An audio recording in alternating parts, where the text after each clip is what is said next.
भारत एक global stealth bomber बना रहा है, कुछ वैसा ही जैसा कि अमेरिका के पास B2 स्टेल्थ है या B-21 रेडर है, यानी कि एक ऐसा शक्तिशाली विमान जो दुश्मन की नजर में आए बिना पूरी दुनिया में धरती के चारों तरफ कहीं पर भी किसी भी देश पर किसी वक्त बमबारी करके सुरक्षित देश वापस लौट आए और दुश्मन को पता न लगे कि किस दिशा से हमला हुआ, किसने अटैक किया और हमला करने वाला गायब कहां हो गया, अगले को हवा भी नहीं आएगी। एक ऐसा अल्ट्रा ग्लोबल बॉम्बर जो कि अमेरिका के B2 स्टेल्थ से भी ज्यादा लॉन्ग रेंज के साथ आएगा। ये बात मैंने कह रहा हूं, पिछले 3 दिनों से भारत की मीडिया कह रही है, खुद अपनी आप स्क्रीन पर देख सकते हैं, क्या इकोनॉमिक टाइम हो, क्या डिफेंस मैगजीन्स हो, सबके सब यही रट लगाए हुए थे। लेकिन मानिए 3 दिनों से मैं शौक में था कि यार मुझे 7-8 साल हो गए डिफेंस इंडस्ट्री पर रिपोर्टिंग करते हुए और हमें ही भारत के सबसे बड़े डिफेंस प्रोजेक्ट के बारे में नहीं पता। क्योंकि मानिए एक अल्ट्रा स्टेल्थ बॉम्बर मतलब धरती पर अमेरिका के बाद भारत के पास एक ऐसा बॉम्बर विमान होगा और ये भारत के इतिहास का सबसे बड़ा प्रोजेक्ट है। मैंने इस पर पिछले 3 दिनों में एक भी वीडियो आपको नहीं दिया। आप में से बहुत से लोग मुझे डीएम कर रहे थे एक्स पर या फिर इंस्टाग्राम पर या फिर यूट्यूब पर कमेंट कर रहे थे क्यों नहीं बनाई वीडियो। जो मेरे पुराने व्यूअर्स हैं, जो पुराने समय से देख रहे हैं 4-5-6 साल से, वो जानते हैं कि जब मैं किसी अहम प्रोजेक्ट पर वीडियो डिले करता हूं ना, मतलब खबर में झोल जरूर है और इसलिए कंप्लीट खबर लेट जरूर है, लेकिन कंप्लीट खबर मैं आपको देने वाला हूं। तो सुनिए पूरा मामला कुछ कैसे हुआ यह कि अब से 3 दिन पहले एक लोकल डिफेंस वेबसाइट ने एक आर्टिकल छाप दिया डिफेंस मंत्रालय के सूत्र के हवाले से। कहा यह गया कि भारत एक ऐसा बमवर्षक विमान बना रहा है जो न्यूयॉर्क तक जाकर हमला कराएगा। जी हां,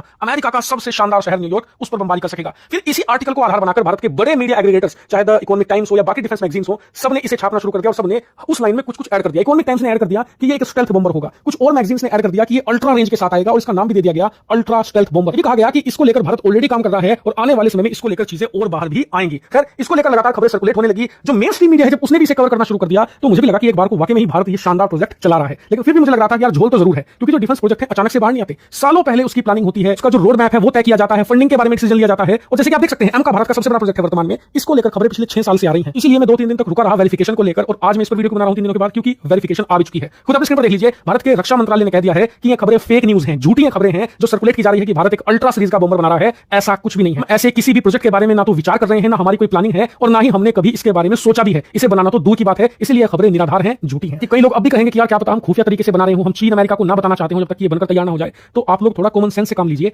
एक अल्ट्रा सीरीज का स्टेल्थ बॉम्बर बनाना हंसी मजाक नहीं है। उदाहरण के लिए अमेरिका ने ऐसा ही एक बॉम्बर बनाया है इस समय, B-21 रेडर। जानते हैं उसका खर्चा कितना आया है? $45 बिलियन। अभी तो वो बस बनकर तैयार ही हुआ है, उसकी टेस्टिंग की जा रही है। थोड़ी बहुत कमी निकल आई तो $2-4 बिलियन और मानकर चलना, और उसके बाद फिर इन्हें सेना में शामिल करना पड़ेगा भारी संख्या में। तो प्रति बॉम्बर बनाने का खर्चा लगभग 500 मिलियन आएगा। यानी कि अगर ये 1 दर्जन भी अपनी सेना में शामिल करते हैं तो कम से कम $6 बिलियन खर्चा आएगा। यानी कि अगर भारत एक अल्ट्रा सीरीज का स्टेल्थ बॉम्बर बनाने की कोशिश करता भी है ना, चाहे वो खुफिया में भी कर रहा हो, तो कम से कम मानकर चलिए $50 बिलियन का ये प्रोजेक्ट होगा। और $50 बिलियन कितने ज्यादा हैं? हमारे डीआरडीओ के वैज्ञानिक 1-1, $2-2 बिलियन के लिए रोते हैं कि उन्हें मिल जाए, जिससे कि वो एमका को जल्द से जल्द बना सके। हम वो उन्हें नहीं देते। $50 बिलियन आपको लगता है कि हम देंगे प्रोजेक्ट के लिए, जबकि ये भी सोच लीजिए कि हमारी तीनों सेनाओं का टोटल कलेक्टिव बजट $80 अरब होता है। वो आपको लगता है कि हम आधे से ज्यादा अपना रक्षा बजट सिर्फ एक हथियार पर खर्च कर देंगे? तो वो असंभव है। मैं आपका दिल नहीं तोड़ना चाहता। मैं चाहता हूं कि भारत भी एक ग्लोबल स्टेल्थ बॉम्बर बनाए, लेकिन फिलहाल उसका समय नहीं है। फिलहाल हमें फोकस करना है एमका पर, उसे जल्द से जल्द बनाकर सेना को देना है। बाकी इस मामले को लेकर कोई और अपडेट आएगा तो मैं आपको बताऊंगा जरूर। फिलहाल इस वीडियो में इतना ही। Thank you very much for watching video. Bharat एक ग्लोबल स्टेल्थ बॉम्बर बना रहा है।